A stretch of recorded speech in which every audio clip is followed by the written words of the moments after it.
Merci. Ma question, c'est sur la dernière maison. Vous n'avez pas du tout parlé de l'aspect thermique. Alors, c'est une maison. Donc, c'est une maison qui est chauffée avec une chaudière à gaz. C'est une maison qui a deux fonctionnements un peu différents, puisque donc il y a la partie ancienne qui a une certaine inertie de par l'épaisseur de ses murs. La partie actuelle, elle a des murs qui sont très fortement isolés, mais elle a aussi des très grandes baies vitrées. Et on a fait le projet, on le ferait plus comme ça aujourd'hui, c'est-à-dire que c'était avant la RT 2012. Donc on a des menuiseries qui sont pas d'une étanchéité à l'air. L'étanchéité à l'air à peu près, encore ça va à peu près, mais c'est pas rupture de pont thermique partout, etc. Par contre, c'est une maison qui, dans son fonctionnement thermique, elle correspond à notre façon de vivre, c'est-à-dire que on a des grands volumes, on a un chauffage au sol, ce qui permet déjà de chauffer des nappes basses, de ne pas chauffer forcément tout le volume de la pièce. C'est aussi, on se rend compte, c'est que dès qu'il y a un rayon de soleil, on en profite. Donc d'une certaine manière, le confort d'hiver n'est pas trop un problème. C'est une maison par contre qui chauffe pas mal en été. Sauf que nous, dès qu'il y a un rayon de soleil, alors si on est dans les périodes intermédiaires, de toute façon on coupe le chauffage.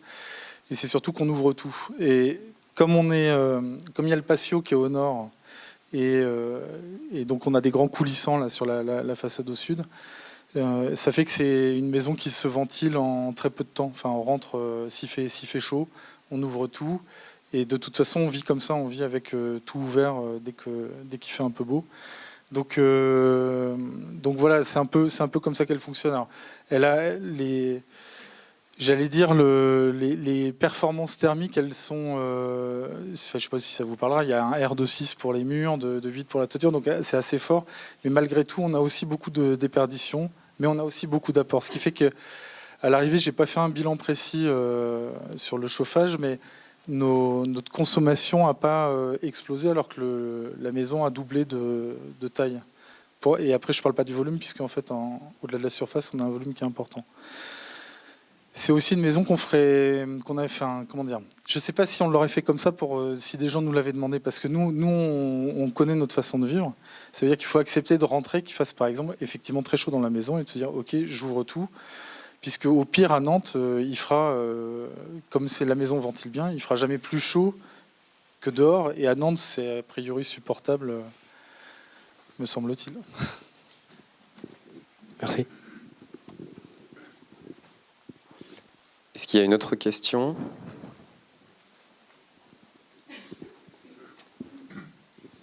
Oui, merci. Je vais aborder les deux dernières présentations, donc la deuxième et la troisième présentation.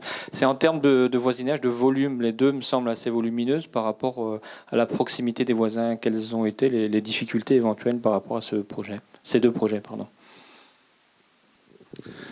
Alors, ça dépend des voisins.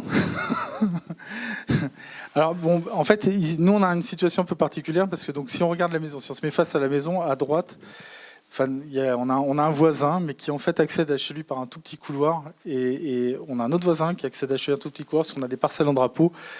Donc voilà, en fait, en gros, on n'a pas eu de problème. En plus, on s'entend très bien avec le voisin. On a fait une maquette qu'on a ramenée d'ailleurs, qui est là-bas, et on est allé montrer donc pas de souci vis-à-vis des voisins, qui n'avaient pas d'impact direct. On est allé montrer aussi, on a une résidence à côté, donc c'est des bâtiments R+2. Pas de problème particulier vis-à-vis d'eux non plus. Ce qui a plus été un problème, c'est le temps du chantier. Où là, on a eu vraiment on a eu un voisin récalcitrant qui a été extrêmement agressif avec des entreprises du chantier. Puisque pour barder, par exemple, les façades latérales, forcément, on usait du droit d'échelle qui permet d'aller chez les voisins. On a fait les choses dans les règles, on est allé voir les voisins avant, on a expliqué. Moi, j'ai demandé au syndic de venir, on a fait un état des lieux, on a fait la remise en état de tous les espaces verts. Donc globalement, ça s'est bien passé, mais on a eu une personne avec qui ça a été compliqué. Le temps du chantier, ça peut être effectivement assez pénible. Par contre, on n'a pas eu de remarques singulière sur des vues qui auraient été bloquées, puisque après on est sur des vues latérales, donc on n'est pas sur les vues principales finalement de nos voisins directs, et puis il y a un certain recul aussi, on n'est pas touche-touche. Oui, sur le deuxième projet, au final, il n'y a qu'un voisin, qu'un mitoyen. Parce que c'est le terrain de sport d'un côté et la rue de l'autre.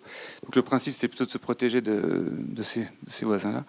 Et le voisin mitoyen, il n'a pas de vue directe, il tourne complètement le dos en fait, à la parcelle.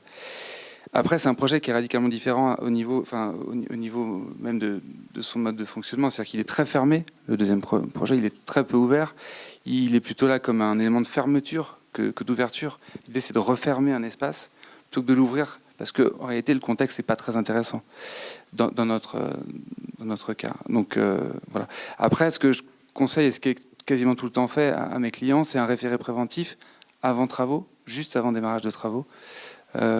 Effectivement, quand on a des parcelles avec avoisinants mitoyens. Mais il n'y a pas eu de souci particulier. Le chantier a duré 3 mois. Donc,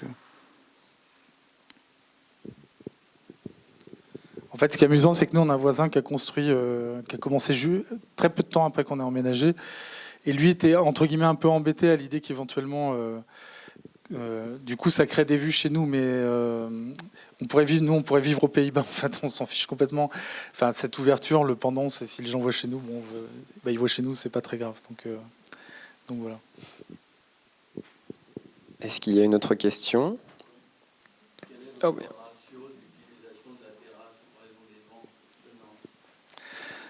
Alors, il est faible en raison de mon emploi du temps. Par contre, les vents, c'est super agréable parce que quand même, de temps en temps, il arrive qu'il fasse chaud l'été. Donc, aller boire une bière sur la terrasse là-haut et prendre un peu d'air, c'est plutôt assez chouette, ou aller voir les étoiles. Ouais. Mais comme je racontais, c'est-à-dire qu'on l'utilise, non, on l'utilise pas. C'est pas une utilisation fréquente. Et ça nous plaisait. Après, voilà, c'est une lubie qu'on assume puisqu'on la vit. Donc, mais ça nous plaisait d'avoir justement que ça soit un moment à chaque fois un peu privilégié, c'est-à-dire que, je compare toujours par exemple la maison avec la chambre d'hôtel. C'est-à-dire que la chambre d'hôtel, vous pouvez faire des choses un peu bluffantes ou des choses comme ça. Vous allez y passer une nuit, 2 nuits. Le plaisir va pas s'essouffler. Enfin, c'est pas très grave, c'est une surprise.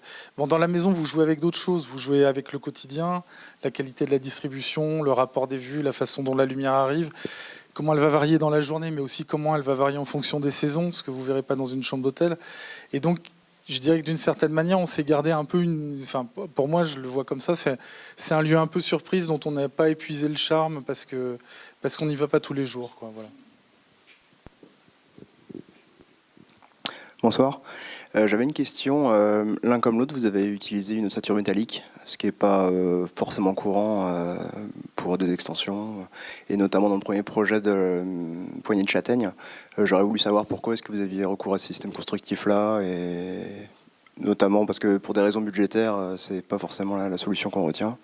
Donc si vous pouvez en parler un petit peu. on avait des contraintes. L'idée, effectivement, c'était de travailler sur un volume le plus épuré possible, vraiment la coquille vide, en quelque sorte, la coque. Et l'ossature métallique permettait ça, c'est-à-dire d'avoir des portiques qui ne sont pas entrecoupés par des arbalétriers ou des éléments de charpente. Donc on a vraiment un squelette évidé, autostable.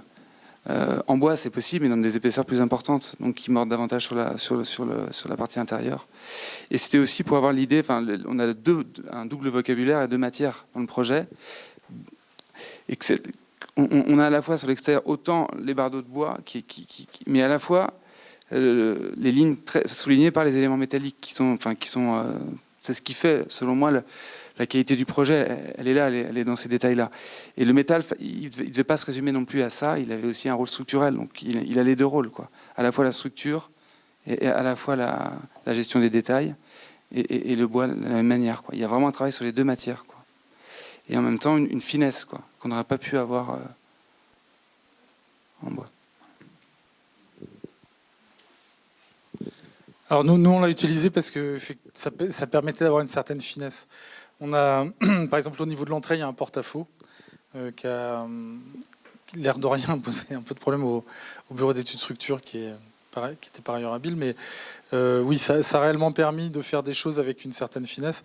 Et l'idée, je dirais que c'est un peu d'employer chaque matériau pour ce qu'il fait assez bien. Donc le métal, de ce point de vue-là, est pour ce type de... on était parti en ossature aussi pour avoir... On a des murs qui finalement sont épais avec la quantité d'isolant qu'on a pu mettre, mais Voilà, c'est un complexe. Ouais. L'ossature est comprise dans un complexe. On a une parcelle qui fait 8,50 m de large. Donc, je dirais qu'on l'oublie un peu quand on est dans la maison parce que justement, il y a ce sentiment d'espace, mais on est quand même sur une parcelle qui est assez peu large et le raisonnement, entre guillemets, ne serait pas le même sur une parcelle très vaste, par exemple, à la campagne, où on serait tenté, par exemple, je dis n'importe quoi, mais de se dire, bah, tiens, si on construisait avec des balles de paille. Donc, sauf que là, on sait qu'on est sur des épaisseurs différentes. Donc, je dirais que nous, on n'a pas on n'a pas de présupposés sur des modes de constructifs. On n'a pas, je sais pas comment dire, on n'a pas de vision dogmatique de ça. Bon, là, ce qui nous intéresse plus de manière générale dans notre travail, c'est que par contre, une fois qu'on choisit des matériaux, bah, c'est plutôt de tirer parti de leur expressivité et d'éviter de ne pas être trop dans l'habillage, le capotage. Et ce qui veut dire qu'après, effectivement, bah, comme disait Tristan, qu'on voit aussi dans son projet, bah, c'est vrai qu'on pense un système structurel et il est dessiné parce qu'il sera vu après. Enfin, on voit pas toujours tout, mais en tout cas, il y a un certain nombre de parties qui sont visibles et qui dépassent leur simple fonction d'éléments structurels. Merci beaucoup.